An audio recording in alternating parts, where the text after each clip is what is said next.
ये question 2024 set FA में पूछा गया था 2 नंबर में। इसमें कह रहा है सिद्ध कीजिए कि समुच्चय 1 2 3 में 1,2 2,1 के अंतर्विष्ट करने वाले तुल्यता संबंधों की संख्या 2 है। ये कह रहा है कि एक आपको तुल्यता संबंध बनाना है जिसके अंदर 1,2 और 2,1 होने चाहिए। ऐसे वाले तुल्यता संबंध आपको 2 ही मिल सकते हैं बस। तो सॉल्यूशन इसका स्टार्ट करते हैं। सबसे पहले जो समुच्चय दे रखा है उसको हम मान लेते हैं। मानव समुच्चय हमारा ए है जिसके अंदर एलिमेंट्स हैं 1 2 3। अब ए क्रॉस ए हम निकाल लेते हैं क्योंकि सारे संबंध जो होते हैं ए क्रॉस ए से ही प्राप्त किए जाते हैं। जो संबंध होता है वो ए क्रॉस ए का ही एक उप समुच्चय होता है। मल्टीप्लिकेशंस करेंगे इसकी, आप लोगों से करनी आती होगी। 1 की 1 से करेंगे, फिर 1 की 2 से, 1 की 3 से मल्टीप्लिकेशंस हो जाएगी। ऐसे ही 2 की करेंगे 1 से, और 2 की हो जाएगी 2 से, 2 की 3 से भी हो जाएगी। ऐसी 3 की करेंगे, 3 की 1 से हो गई, 3 की 2 से हो जाएगी, और 3 की 3 से हो जाएगी। तो 1 2 3, ए के पास 3 एलिमेंट थे। ए क्रॉस ए के पास कितने एलिमेंट हो जाएंगे? 3 × 3 यानी कि 3 3 9। 1 2 3 4 5 6 7 8 9, 9 एलिमेंट्स हो जाएंगे। थोड़ा सा इसको स्मार्ट करके लिख देते हैं।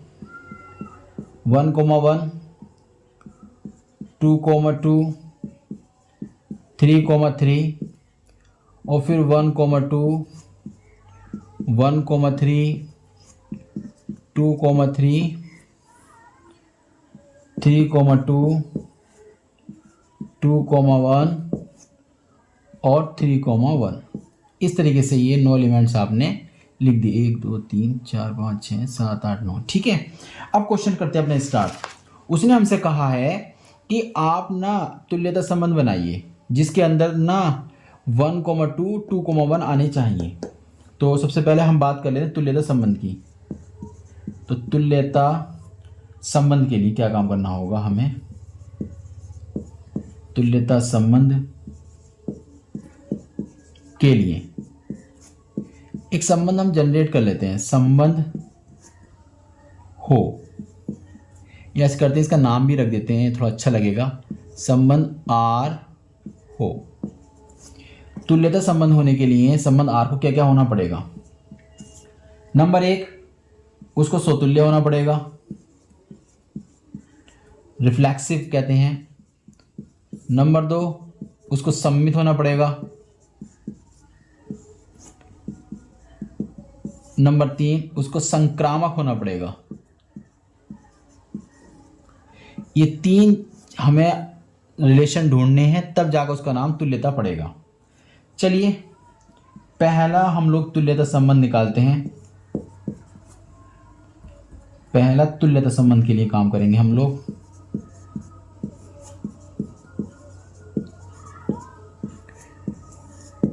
इसका नाम रख देते हैं हम लोग R1।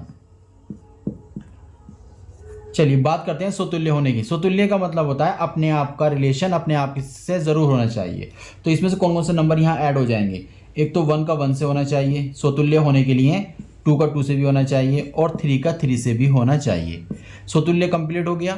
सम्मित होने के लिए 1 का 2 से रिलेशन होना चाहिए, 2 का 1 से होना चाहिए। क्वेश्चन के अकॉर्डिंग हम बात करें तो उसने कहा है कि 1,2 2,1 आपको रखने हैं। इसका मतलब 1,2 2,1 हमें रखने पड़ेंगे। अब यहाँ तक जब हम इसको ऐड कर लेंगे तो हमें देखना है क्या ये रिलेशंस जो है इन तीनों कंडीशंस को सेटिस्फाई करता है, तब तो तुल्यता बन जाएगा वो।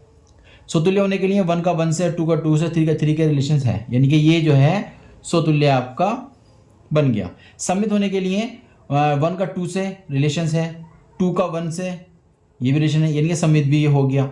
संक्रामक होने के लिए हमें कंडीशन देखनी होती है, अगर 1 कनेक्ट होगा 2 से तो 2 कनेक्ट अगर 3 से हो रहा है तो ये पहला वाला तीसरे वाले से कनेक्ट जरूर होना चाहिए, यानी कि 1 कनेक्ट होना चाहिए 3 से। ठीक है, ऐसी कंडीशन जो है संक्रामक के अंदर देखने के लिए मिलती है। तो यहाँ पर ऐसा कुछ भी देखने के लिए नहीं मिल रहा है जो संक्रामक को सेटिस्फाई ना करे। सारी कंडीशन सेटिस्फाई कर रही हैं। जैसे यहाँ पर हम बात करें कि 1 कनेक्ट है 2 से, और 2 कनेक्ट किससे है, 1 से।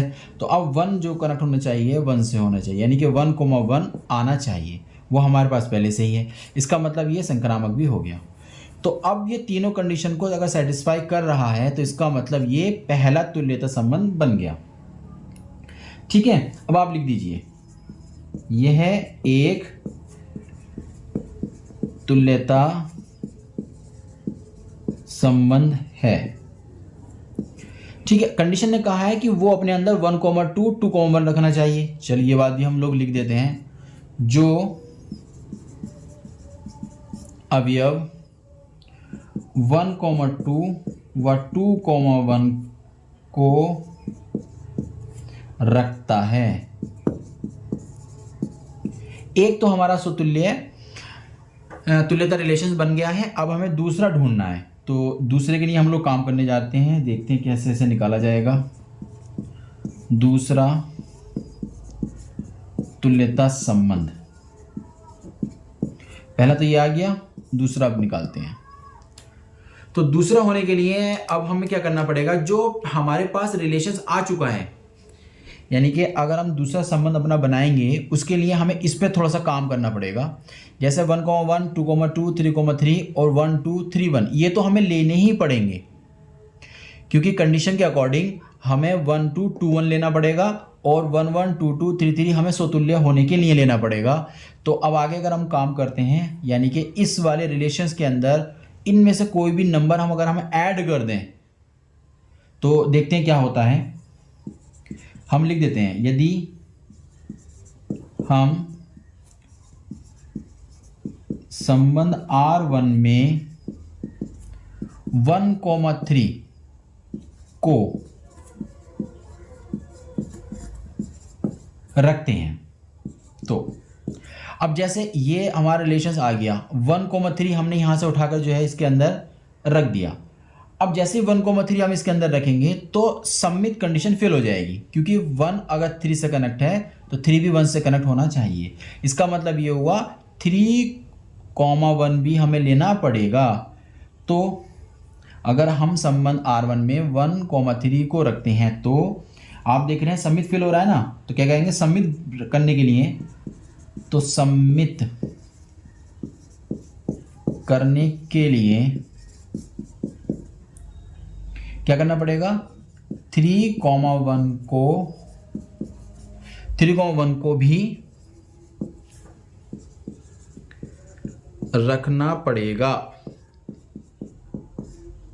ये कंडीशंस हो गई। अब 3,1 इसके अंदर आपका शामिल हो जाएगा। अब 3,1 हो जाएगा, देखते हैं रिलेशन हमारा क्या बनेगा। अगर 3,1 इसके अंदर हम अगर रख दें तो रिलेशन हमारा क्या बनेगा। तो एक तो हुआ 1,1 हमारे पास आएगा, 2,2 हमारे पास आ जाएगा, 3,3 हमारे पास आ गया और 1,3 हमारे पास आ गया, 1,2 सॉरी, फिर 2,1 हमारे पास आ गया, फिर ये 1,3 लिख देंगे, 1,3 हमारे पास आ गया और एक 3,1 हमारे पास आ गया। तो इतने एलिमेंट्स हमारे पास आ चुके हैं। अब हमें ये चेक करना है, सम्मित तक तो हो गया, अभी देखना है कि हमें ये संक्रामक भी है या नहीं है। तो उसके लिए हमें थोड़ा सा काम करना पड़ेगा यहाँ पर। ठीक है, तो संक्रामक के लिए हम लोग थोड़ा देखते हैं। जैसे ये वाला कंडीशन देख लेते हैं कि 2 कनेक्ट है 1 से, ठीक है, 1 कनेक्ट है 3 से। अब हमें देखना है, अब हमें क्या देखना है कि ये 2 जो है क्या 3 से कनेक्ट हो रहा है, यानी कि पहला वाला लास्ट वाले से कनेक्ट होना चाहिए। तो 2,3 यानी कि 2,3 इसके अंदर आना चाहिए। तो 2,3 तो इसके अंदर नहीं आ रहा है कहीं भी। तो हमें संक्रामक बनाने के लिए 2,3 को ऐड इसमें अभी और करना पड़ेगा। इसका मतलब सवाल अभी ये बाकी है। तो अब हम क्या करेंगे, इसमें लिख देंगे संबंध, इसका नाम कुछ रख देते हैं। चलिए इसका नाम R' रख देते हैं। ठीक है, इसका नाम R' रख दिया। संबंध R' में अवयव 2,3 व 3,2। 2,3 जब ऐड करेंगे तो सम्मित करने के लिए हमें इसके अंदर 3,2 को भी ऐड करना पड़ेगा। अगर हम इसको 2,3 को ऐड कर रहे हैं तो हमें क्या करना पड़ेगा, 3,2 को भी इसमें रखना पड़ेगा। तो हम लिखा संबंध R' में अवयव 2,3 व 3,2 R2 को रखना पड़ेगा। अब चलिए एक नया संबंध आपके सामने फिर आ गया, ठीक है, उसको देखते हैं क्या क्या बन जाता है वो। अगर वो संक्रामक हो गया तो समझ लो आपका सवाल सॉल्व, नहीं तो फिर आपको और मेहनत करनी पड़ेगी अभी। तो इसके बाद हम संबंध बना लेते हैं R2 के नाम से।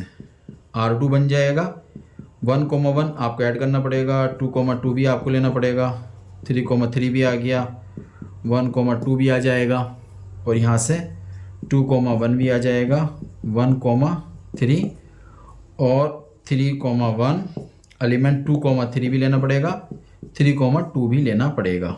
इस तरीके से ये सेट हो गया। अब आपको देखना है क्या ये संक्रामक है। तो हमने देखा इसके अंदर जो नंबर्स आ रहे हैं 1 2 3 4 5 6 7 8 9, इसके अंदर 9 एलिमेंट्स आ रहे हैं, जबकि जो हमारा सेट एक रोज ए वाला था उसके अंदर पूरे के अंदर 9 एलिमेंट्स थे। तो अगर हमारे पास ऐसी कंडीशन आ जाती है जो हमारा रिलेशंस है वो जिससे आप निकाल रहे हो, एक रोज ए से निकाल रहे हो, तो वो पूरा रिलेशन जो भी था ये पूरा आर के बराबर आ जाता है।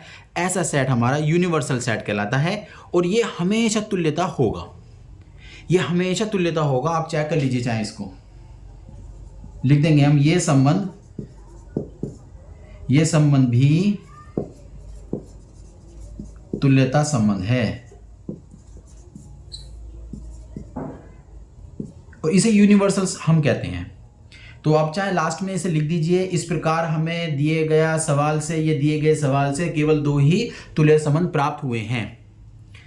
तो हमें 2 तुल्य संबंध प्राप्त हुए हैं, एक तो हमारा ये रहा, एक हमारा ये रहा। तो इस तरीके से इस क्वेश्चन को सॉल्व करना था। उम्मीद करता हूँ कि ये क्वेश्चन आपकी समझ में आ गया होगा। मिलते हैं एक नए लेक्चर के साथ।